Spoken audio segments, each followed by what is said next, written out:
Good morning dear homeopath. आज हम लोग पेशेंट के दर्द के बारे में डिस्कस करेंगे और उस दर्द को महसूस करने की कोशिश करेंगे, क्योंकि पेशेंट के दर्द को राहत दिलाने में और अंदर से ठीक करने में होम्योपैथिक दवा बहुत अच्छा काम करती है, but only when symptoms indicate in A proper way.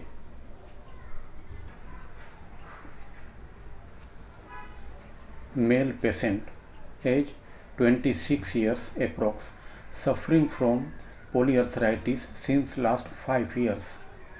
Patient ने आकर कहा कि सर सभी जॉइंट्स में बहुत ज़्यादा दर्द होता है, पिछले 5 साल से ये दर्द चल रहा है, बहुत सारा दवा खाया पर अंदर से ठीक नहीं हो रहा है। फिर मैंने पूछा अभी ज़्यादा दर्द होता है? तो पेशेंट ने कहा कुछ लंबा चलते हैं तो बहुत दर्द होता है, काम पर जाते हैं तो काम करने में भी बहुत दर्द होता है सर। काम चालू करने के पहले सर मुझे बहुत डर लगता है कि फिर यह दर्द बढ़ जाएगा। मन में सर आता है कि पता नहीं यह काम मुझसे होगा कि नहीं। दर्द के कारण काम करने में भी डर लगता है। The patient was smiling in between our discussion. वैसे तो पेशेंट ने बहुत सारे सिम्टम्स दिए, बहुत कुछ कहा, पर मैंने उसके सारे सिम्टम्स को यहाँ पर जो ज़रूरी है उसे समराइज कर दिया है, जिससे यह वीडियो लंबा न बने। The medicine lycopodium in 0/9 potency was given 4 times daily. दर्द ज़्यादा था इसीलिए मैंने उसे 4 बार खाने के लिए कहा। Now let us see why lycopodium was given. What are the rubrics? fear of pain, confidence lack of, smiling involuntarily, fear of work. These 4 rubrics indicate only lycopodium. At first lycopodium 0/9 was given and the medicine worked very well, but after few days the action was exhausted. Thereafter lycopodium 0/11 was given and the improvement started again, slowly but gradually and continuously, and after 3 or 4 months now he is almost okay and I am about to discharge him from my treatment. Now let us see what are the rubrics and how I understood from the patient. Number 1, fear of pain. We have to keep it in our mind that this rubric in lycopodium is absent in synthesis repertory, but lycopodium is added in this rubric in complete repertory. जब patient किसी बीमारी के कारण, किसी दर्द के कारण बहुत ज़्यादा डिस्कम्फर्ट, बहुत ज़्यादा डिस्ट्रेस हो जाता है तो उसके मन मस्तिष्क में दर्द ही दर्द छाया रहता है। केस टेकिंग के समय भी पेशेंट बार बार दर्द का जिक्र करता है, दर्द शब्द का उपयोग करता है।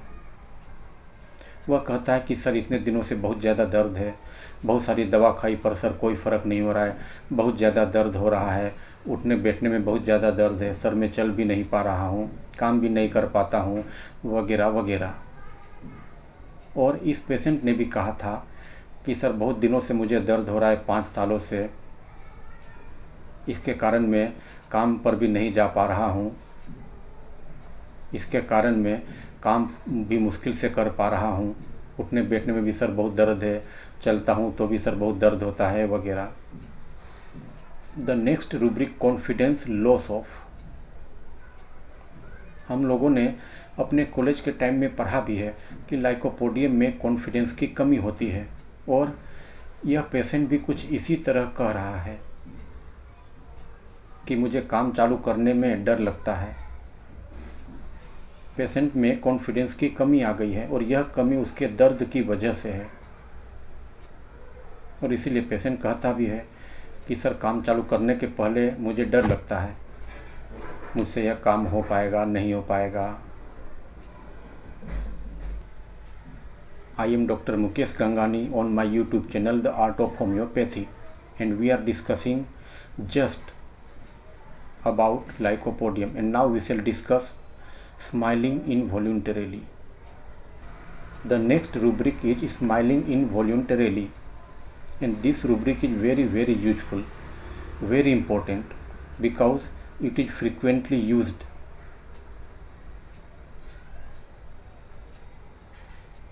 परंतु इतना याद रखें, हमें इस रूब्रिक को पेशेंट में अच्छे से ऑब्जर्व करना है, नहीं तो फेलियर होने के भी उतने ही ज़्यादा चांसेस है।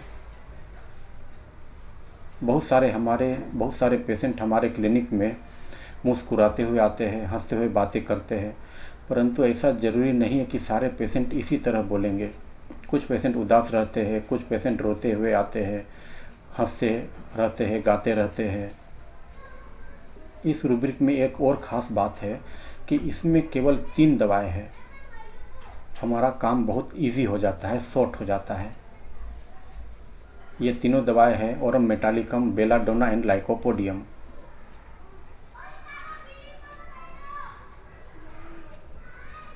अब हम लोग इस रूब्रिक में बेलाडोना को समझने की कोशिश करते हैं कि बेलाडोना क्यों मुस्कुराता है, क्यों हंसता है।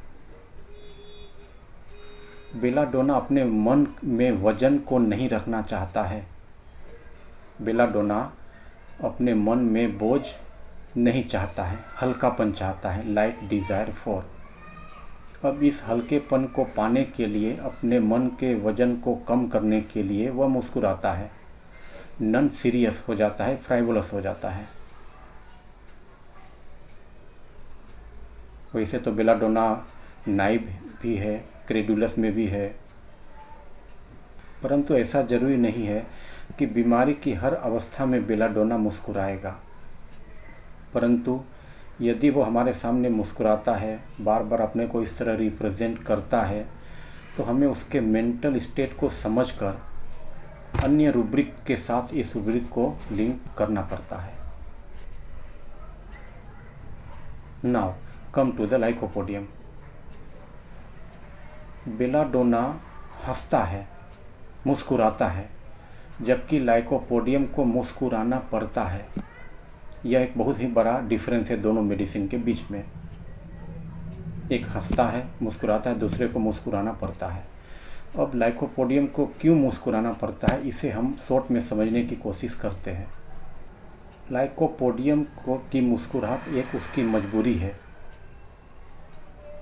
वह अपनी कमजोरी को दूसरों के सामने एक्सपोज नहीं करना चाहता है, उसे छिपाए रखना चाहता है। अब छिपाए रखने के लिए उसे कुछ ना कुछ तो करना ही पड़ेगा, स्माइल देनी ही पड़ेगी।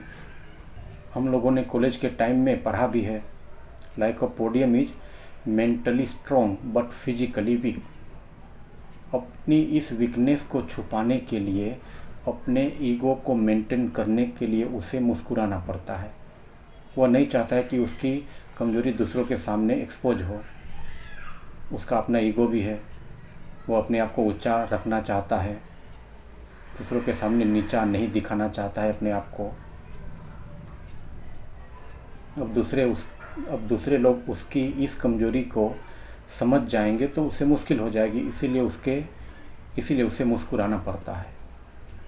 एक और रूब्रिक है लाइकोपोडियम में, hard for inferiors and kind for superiors.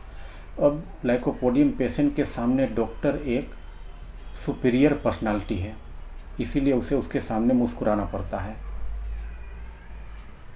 बहुत बार हम देखते हैं कि केस टेकिंग के समय पेशेंट हमसे, एक डॉक्टर से प्रेम से बात करता है, हंसते हुए बातें करता है, मुस्कुराते रहता है, परंतु इस बीच में यदि किसी ने कुछ डिस्टर्ब किया तो वह अपने साथ वाले व्यक्ति को या अपनी बीवी को या बच्चों को, यदि फ़ोन चालू है तो फ़ोन पर भी अपने से उस इन्फीरियर व्यक्ति को डांट डपट कर देता है।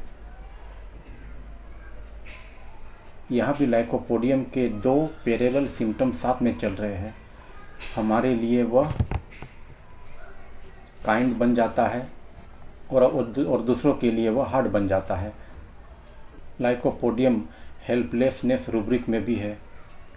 अपनी बीमारी को ठीक करने के लिए उसे डॉक्टर की हेल्प चाहिए होती है, इसीलिए भी वह मुस्कुराता है। लाइकोपोडियम में अफेक्टेशन रूब्रिक भी है, इसीलिए वह डॉक्टर के सामने झूठा दिखावा भी करता है, मुस्कुराते रहता है। ऑरम मेटालिकम की मुस्कुराहट को हम लोग फिर कभी किसी केस के माध्यम से समझने की कोशिश करेंगे। The next rubric, fear of work. अपने दर्द के कारण पेशेंट को काम करने में भी डर लगा रहता है, जिसके कारण उसका कॉन्फिडेंस भी लो हो जाता है। और इसीलिए यहाँ पर पेशेंट कह भी रहा है कि मुझे काम करने के पहले ही डर लग जाता है कि फिर दर्द बढ़ जाएगा तो। और पेशेंट किसी भी काम को करने के पहले इस तरह उसके मन में आ जाता है। इसके साथ में एक और रूब्रिक भी है, fear of undertaking anything. The next case is of a male patient age 29 years approx, suffering from neck pain which spread all over the body since last 4 to 5 years। Patient ने आकर के कहा कि sir 4-5 साल पहले गर्दन के नीचे दर्द चालू हुआ था और वह धीरे धीरे पूरे शरीर में फैल गया। सर अभी तो ऐसा लगता है कि शरीर के पूरी नस में एक खिंचाव सा बना रहता है, पूरी नसें खिंचती रहती है शरीर में। बहुत सारे डॉक्टर्स को दिखाया पर कोई फ़र्क नहीं हुआ। डॉक्टर्स ने बहुत सारे रिपोर्ट्स निकाले पर सारे रिपोर्ट्स नॉर्मल थे, किसी में कुछ नहीं मिला। MRI भी करवाया पर वह भी नॉर्मल था। एक डॉक्टर ने कहा रिपोर्ट देख करके कि तुम्हें पैराथायराइड हुआ है, उसका सिक्रीशन ज़्यादा है तुम्हारे शरीर में। सर दर्द भी बहुत ज़्यादा होता है, सर कमज़ोरी भी लगी रहती है मुझे। फिर मैंने पूछा ठीक है अभी आप कोई दवा खाते हैं क्या? तो पेशेंट ने कहा कि सर दर्द ज़्यादा होता है तो मैं दर्द की टेबलेट खा लेता हूँ, बार बार नहीं खाता हूँ। सर लोग कहते हैं कि एलोपैथिक दवा ज़्यादा खाने से किडनी पे उसका ख़राब असर पड़ता है, और वैसे भी मुझे सर ज़्यादा ये सब दवा खाने के बाद शरीर में चुनचुनाहट चालू हो जाती है। सर ज़्यादा दर्द होता है तो उस समय मैं कुछ कसरत कर लेता हूँ, उससे भी मुझे कुछ आराम लगता है। सर ऐसी दवा दीजिए कि यह ठीक हो जाए, सर यह ठीक हो जाए तो मैं काम पर जा सकूं। The medicine carcinosin was selected on the basis of totality of symptoms and carcinosin 200 was given 2 doses only at the interval of half an hour and the medicine acted very well. The improvement started within a week. Now after 4 or 5 months the patient is in a very good condition. I think he is almost okay and no need to repeat the medicine till now, and I want to keep him under my observation for next at least 2 months. Then I shall discharge him from my treatment. Now let us see why carcinosin was given. What are the rubrics? The rubrics are fear of being injured, exertion, physical exertion ameliorates, anxiety about business. Here I think almost all the rubrics are very clear to understand. फिर भी new doctors के लिए हम लोग यहाँ पर short में discuss कर लेते हैं, जिससे उन्हें अप्लाई करने में समस्या ना हो। Fear of being injured. Carcinosin medicine is added in synthesis repertory and it is absent in complete repertory. यहाँ पर पेशेंट ने कहा था कि सर मैं पेन किलर टेबलेट तभी लेता हूँ जब दर्द ज़्यादा होता है, क्योंकि लोग कहते हैं कि इसे ज़्यादा खाने से किडनी पे इसका ख़राब असर पड़ता है। और सर वैसे भी मुझे लगता है कि यह सब दवा खाने के बाद मुझे शरीर में चुनचुनाहट सी होती है। Exertion, physical exertion अमेलियोरेट्स। पेशेंट ने कहा था कि दर्द ज़्यादा होता है तो मैं कुछ कसरत वगैरह कर लेता हूँ और इससे मुझे आराम भी लगता है।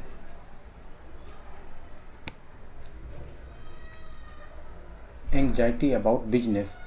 पेशेंट ने कहा था कि सर ऐसी दवा कुछ दीजिए जिससे मैं ठीक हो जाऊं, मैं ठीक हो जाऊंगा तो मैं काम पर जा सकूंगा। कार्सिनोसिन मेडिसिन को और अच्छे से समझने के लिए आप मेरे YouTube चैनल वीडियोस 51 और 52 देख सकते हैं, जिससे और आप जिससे आप इस मेडिसिन को अच्छे से समझ सकें।